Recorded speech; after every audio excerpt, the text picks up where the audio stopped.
Now we come to contemplation of mind. And how monks, does a monk abide contemplating mind in the mind?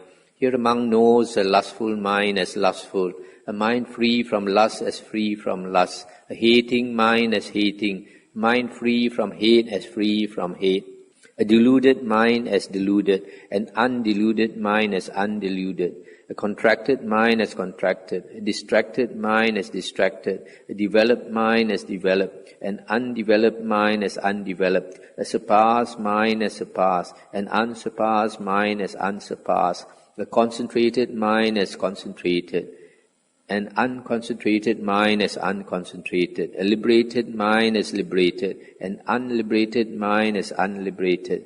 So he abides contemplating mind in mind internally, he abides contemplating mind in mind externally, or he abides contemplating arising factors in the mind, etc. Or else mindfulness that there is mind is present just to the extent necessary for knowledge and awareness, and he abides detached, not grasping at anything in the world. That, monks, is how a monk abides contemplating mind in mind. You see this part, or else mindfulness that there is mind is present just to the extent necessary for knowledge and awareness. For example, sometimes when we are doing the breath meditation, you're watching your breath go in and out, go in and out. Later, the mind the breath becomes very fine. You don't see the breath, or the sloth and torpor is very strong. Because of sloth and torpor, you cannot see the breath at all. Then, when there's as though there's no object, then you can practice this. Mindfulness that there is mind, there is awareness, is present just to the extent necessary for knowledge and awareness. You just know, even there is no object, you have this knowing mind. What Achan Man, they call Puru, the knowing one. Always be aware of the knowing one.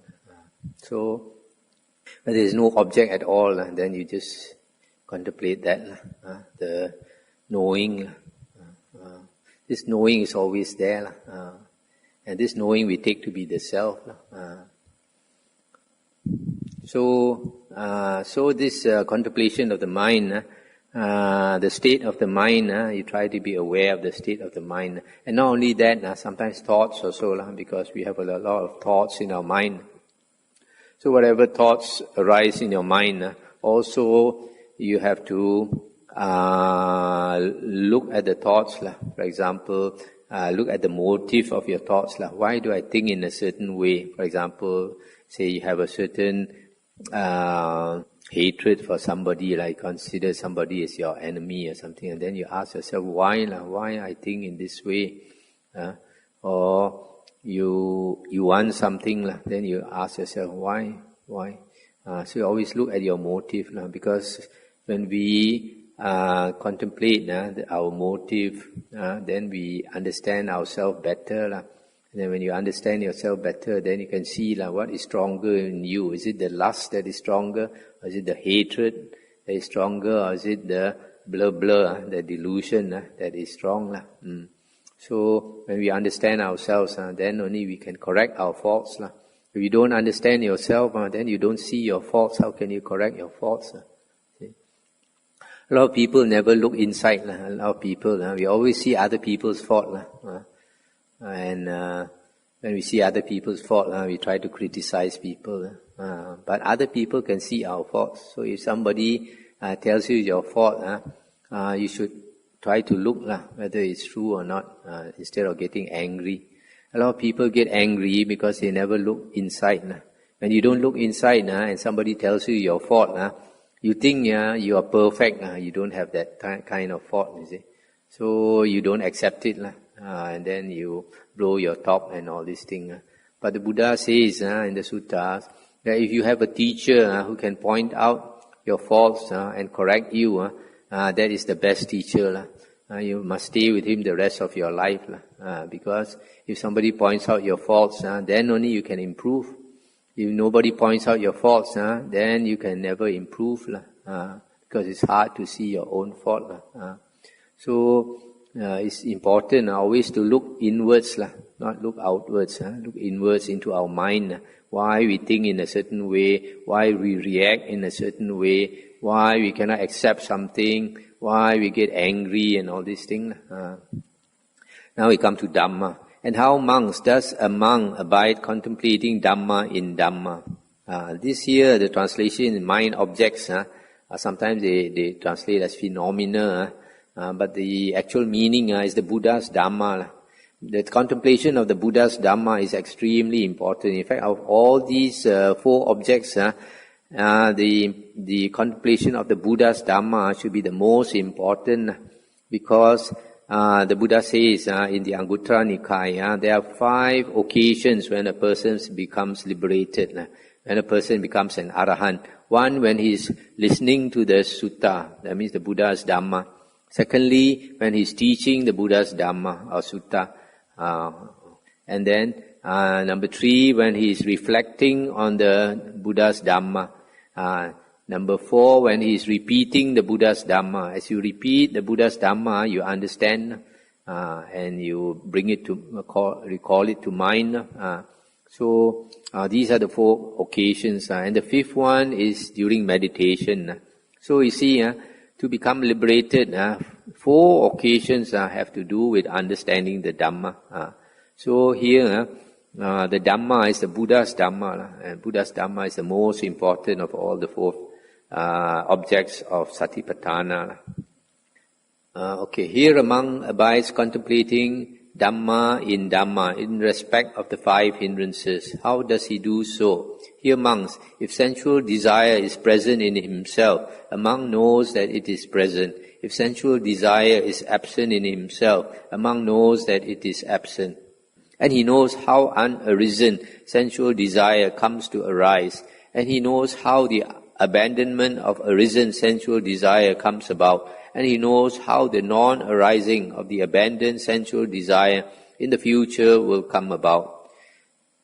If ill will is present in himself, a monk knows that it is present, etc. And he knows how the non-arising of the abandoned ill will in the future will come about. Similarly, if sloth and torpor is present in himself, a monk knows that it is present, etc. If worry and flurry, sometimes sometimes they translate it as restlessness and worry, is present in himself, a monk knows that it is present, etc., etc. If doubt is present, a monk knows that it is present, etc., etc. So here, let me finish. So he abides contemplating Dhamma in Dhamma internally. He abides, etc. Then he abides contemplating arising factors in Dhamma, or else mindfulness that there is Dhamma is present just to the extent necessary for knowledge and awareness. And he abides detached, not grasping at anything in the world. And that, monks, is how a monk abides contemplating Dhamma in respect of the 5 hindrances. So here, the first Dhamma he contemplates is the 5 hindrances. The 5 hindrances are sensual desire, ill will, sloth and torpor, restlessness and worry, and doubt. And in the suttas, the Buddha says, we are not wise or intelligent because of these 5 hindrances. Somebody who has very low IQ, the 5 hindrances will be very strong. And when the 5 hindrances are very strong, they are called hindrances because they obsess our mind,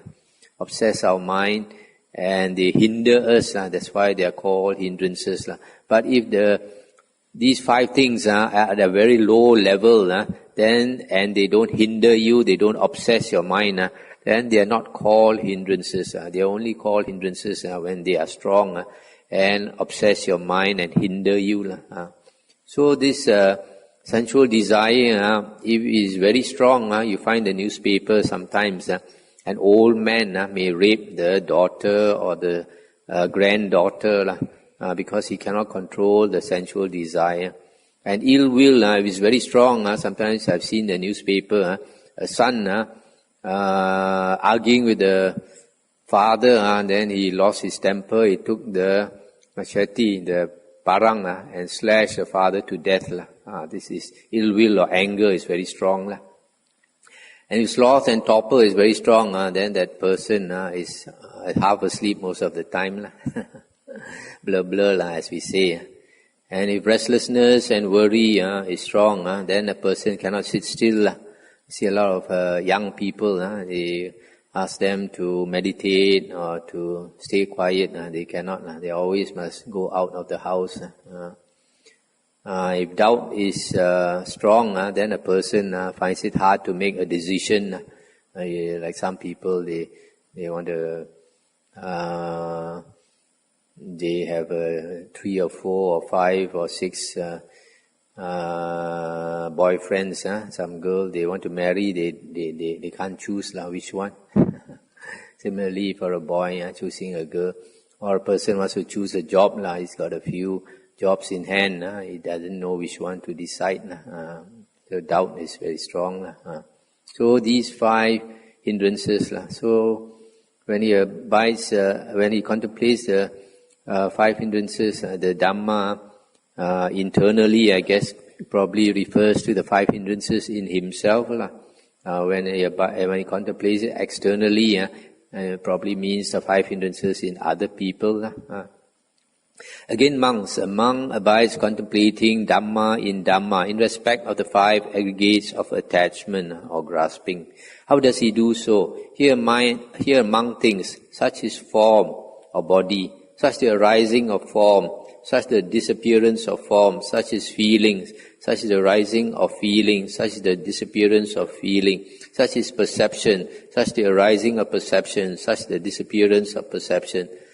Such is volition, such the arising of volition, the disappearance of volition. Such is consciousness, the arising of consciousness and the disappearance of consciousness. So he abides contemplating Dhamma in Dhamma, internally, externally, internally and externally. And he abides detached, not grasping at anything in the world.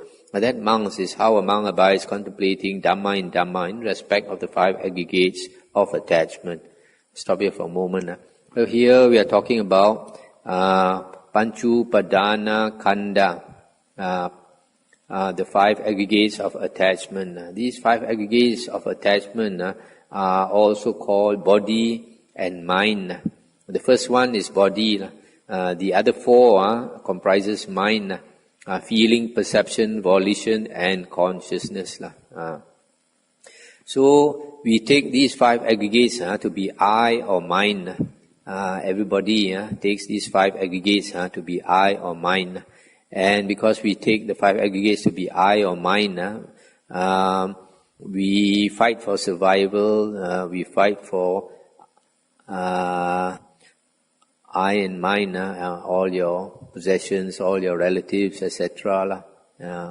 So instead of seeing the 5 aggregates are just body and mind. So because we are attached to the 5 aggregates, so when that the body becomes sick, then we think we are sick. When your son dies, then you think my son dies, and you suffer a lot. But if you think that is just body, then you won't suffer so much. So the Buddha is trying to tell us that these 5 aggregates is not I, is not mine. We have no control over them. They came into the world, and then they arise and they age, and they become sick and they die. We have no control. That's why the Buddha says it's not I and mine. Again, monks. A monk abides contemplating Dhamma in respect of the 6 internal and external sense bases. How does he do so? Here a monk knows the eye, knows eye objects or sight objects, and he knows whatever factor arises dependent on the 2. And he knows how an unarisen factor comes to arise, and he knows how the abandonment of an arisen factor comes about. And he knows how the non-arising of the abandoned factor in the future will come about. He knows the ear and knows sound, etc. He knows nose and smells, etc. He knows tongue and taste, etc. He knows body and tangibles, etc. He knows mind and mind objects, etc. So he knows how an unarisen factor comes to arise, and he knows how the abandonment of an arisen factor comes about, and he knows how the non-arising of the abandoned factor in the future will come about. So he abides contemplating Dhamma in Dhamma internally, etc. And he abides detached, not grasping at anything in the world. And that, monks, is how a monk abides contemplating Dhamma in Dhamma in respect of the 6 internal and external sense bases. Stop here for a moment. These 6 sense bases, Salayatana, is another very important teaching, Dhamma teaching, that we need to contemplate, because to attain liberation from suffering, we have to understand what we take to be I and mine, and this 6 sense bases is another that we need to understand. If you contemplate, if you analyze these 6 sense bases, I, ear, nose, tongue, body and mind, is also basically body and mind, because the eye, ear, nose, tongue, body is the body part, and then the mind is the mind part. So it's a little similar to the 5 aggregates. Again, monks, a monk abides contemplating Dhamma in Dhamma in respect of the 7 factors of enlightenment. That's the Bojjhangas. How does he do so? Here, monks, if the enlightenment factor of mindfulness is present in himself, a monk knows that it is present. If the enlightenment factor of mindfulness is absent in himself, he knows that it is absent. This word mindfulness is not the sampajanya, This word is sati. This refers to sati. And sati, a better translation, is recollection. That means you are mindful of a specific object, not general mindfulness. It's a specific mindfulness, sati. And he knows how the unarisen enlightenment factor of mindfulness comes to arise. And he knows how the complete development of the enlightenment factor of mindfulness comes about. If the enlightenment factor of investigation of Dhamma is present in himself, etc., the enlightenment factor of energy, enlightenment factor of delight, enlightenment factor of tranquility, enlightenment factor of concentration, enlightenment factor of equanimity is present, the monk knows that it is present, etc. So he abides contemplating Dhamma in Dhamma in respect of the 7 factors of enlightenment. Stop here for a moment. These 7 factors of enlightenment, if we practice it thoroughly, then we can become enlightened, and they are very important factors that can bring about enlightenment. The first one is sati. Sati is specific mindfulness. Actually, the practice of these 7 factors of enlightenment is explained very well, very detailed in the Bojjhanga Sangyutta of the Sangyutta Nikaya, which I went through those suttas 2 years ago, and I explained that very clearly. So if you want to understand more about the 7 factors of enlightenment, you must listen to those suttas. There are many suttas in the Bojjhanga Sangyutta concerning the 7 factors of enlightenment. Again, monks, a monk abides contemplating Dhamma in Dhamma in respect of the 4 noble truths. How does he do so? Here a monk knows as it really is, this is suffering. He knows as it really is, this is the origin of suffering. He knows as it really is, this is the cessation of suffering. He knows as it really is, this is the way of practice leading to the cessation of suffering. And what, monks, is the noble truth of suffering? Birth is suffering, aging is suffering, dying is suffering, sorrow, lamentation, pain, grief and despair are suffering. Being attached to the unloved is suffering. Being separated from the loved is suffering. Not getting what one wants is suffering. In short, the 5 aggregates of attachment are suffering. And what, monks, is birth? In whatever beings, of whatever group of beings, there is birth, coming to be, coming forth, the appearance of the aggregates, the acquisition of the sense bases. That, monks, is called birth.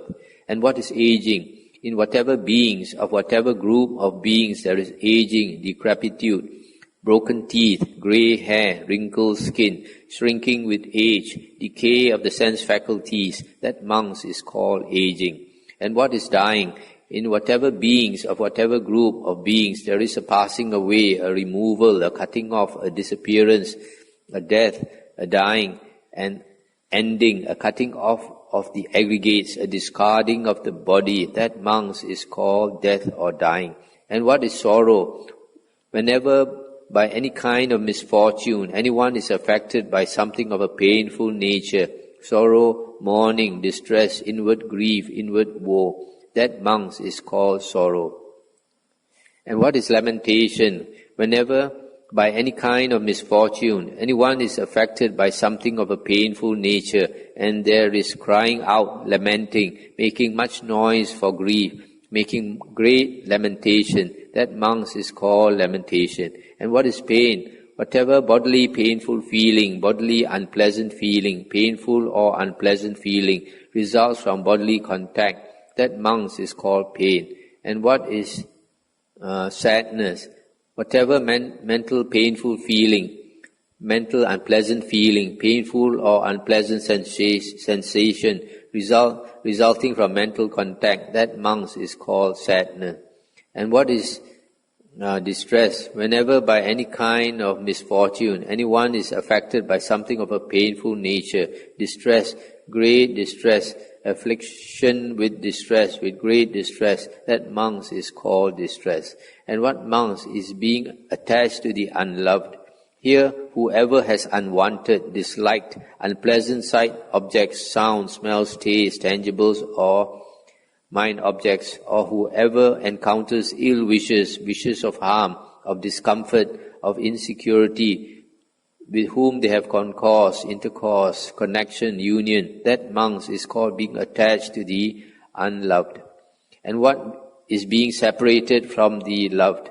Here, whoever has what is wanted, like pleasant sight objects, sounds, smells, tastes, tangibles, or mind objects, or whoever encounters well wishes, wishes of good, of comfort, of security, mother or father or brother or sister or younger kinsman, or friends or colleagues or blood relation, and then is deprived of such concourse, intercourse, connection or union, that monks is called being separated from the loved. And what is not getting what one wants? In being subject to birth, monks, this wish arises, oh, that we were not subject to birth, that we might not come to birth, but this cannot be gained by wishing. That is not getting what one wants. In being subject to aging, to sickness, to death, to sorrow, lamentation, pain, sadness and distress, this wish arises, oh, that we were not subject to aging, etc., etc., that we might not come to these things. But this cannot be gained by wishing. That is not getting what one wants. And how monks, in short, are the five aggregates of attachment suffering? They are as follows. The aggregate of attachment, that is body, feeling, perception, volition, consciousness. These are in short the five aggregates of attachment that are suffering. And that, monks, is called the noble truth of suffering. Stop here for a moment. So this is a long list of what is meant by suffering. Okay, you can slowly go through that. And what, monks, is the noble truth of the origin of suffering? It is that craving which gives rise to rebirth, bound up with pleasure and lust, finding fresh delight now here, now there. That is to say, sensual craving, craving for existence, and craving for non-existence. And where does this craving arise and establish itself? Wherever in the world there is anything agreeable and pleasurable, there this craving arises and establishes itself. And what is there in the world that is agreeable and pleasurable? The eye in the world is agreeable and pleasurable. The ear, nose, tongue, body and mind in the world is agreeable and pleasurable. And there this craving arises and establishes itself. Sights, sounds, smells, tastes, tangibles, mind objects in the world are agreeable and pleasurable. And there this craving arises and establishes itself. Eye, consciousness, ear, consciousness, nose, consciousness, tongue, consciousness, body, consciousness, mind, consciousness in the world is agreeable and pleasurable. And there this craving arises and establishes itself. eye contact, ear contact, nose contact, tongue contact, body contact, mind contact in the world is agreeable and pleasurable. And there this craving arises and establishes itself. Feeling born of eye contact, ear contact, nose contact, tongue contact, body contact, mind contact in the world is agreeable and pleasurable. And there this craving arises and establishes itself. The perception of sight, sound, smells, taste, tangibles, mind objects in the world is agreeable and pleasurable. And there this craving arises and establishes itself. Volition in regard to sight, sound, smells, taste, tangibles, mind objects in the world is agreeable and pleasurable. And there this craving arises and establishes itself. The craving for sight, sound, smells, taste, tangibles, mind objects in the world is agreeable and pleasurable. And there this craving arises and establishes itself. Thinking of sight, sound, smells, taste, etc. Pondering on sight, sound, smells, taste, etc. And that, monks, is called the noble truth of the origin of suffering. Stop here for a moment. So this origin of suffering is the craving. And craving arises because there is something agreeable and pleasurable. In other words, something that gives us pleasant feeling, we crave for it. Because it gives us pleasant feeling, we want it again and again. So craving and attachment arises. But if you delight in something, after a while, you sian already, you get tired of it. For example, if you listen to a new music, then you think it's very nice. But if it's somebody plays it too often, then you get tired of it. But if somebody plays it non-stop, then you get sick and tired of it, and you can't stand it. So that's why you see here, it says finding fresh delight now here, now there. So when you enjoy something, you delight in something, it's only for a certain period. After a while, you jelak already. You don't want it anymore. You want to find something else. After a while, you get tired of it. For example, you like to eat Kentucky chicken. But every day, if they serve you with Kentucky chicken, after a while, you get sick and tired of it. So you want to find fresh delight now here, now there, somewhere else. So you keep changing. That's the problem with life. Life can never be satisfied. You enjoy worldly things. You can never find satisfaction. Only for a short while you find satisfaction. And then you want something else. And what, monks, is the noble truth of the cessation of suffering? Is a complete fading away and extinction of this craving, is forsaking and abandonment, liberation from it, detachment from it. And how does this craving come to be abandoned? And how does its cessation come about? Wherever in the world there is anything agreeable and pleasurable, there its cessation comes about. And what is there in the world that is agreeable and pleasurable? The eye in the world is agreeable and pleasurable. The ear, nose, tongue, body, mind. Eye consciousness, ear consciousness, nose consciousness, etc. Sight, sound, smell, taste, tangibles, mind, objects. Eye contact, ear contact, nose contact, etc. Volition in regard to sight, sound, smells, etc. Thinking of sight, sound, smells, etc. Pondering on sight, sound, smells, etc. And there this craving comes to an end. There cessation comes about. That, monks, is called the noble truth of the cessation of suffering. Stop here for a moment. So the cessation of suffering is to cut off the craving, forsaking and abandonment of that craving. So wherever the craving arises in the world from sight, sound, smell, taste, etc., or other things, we have to make it extinct, forsake it, abandon it, detach from it. That is how cessation of suffering comes about.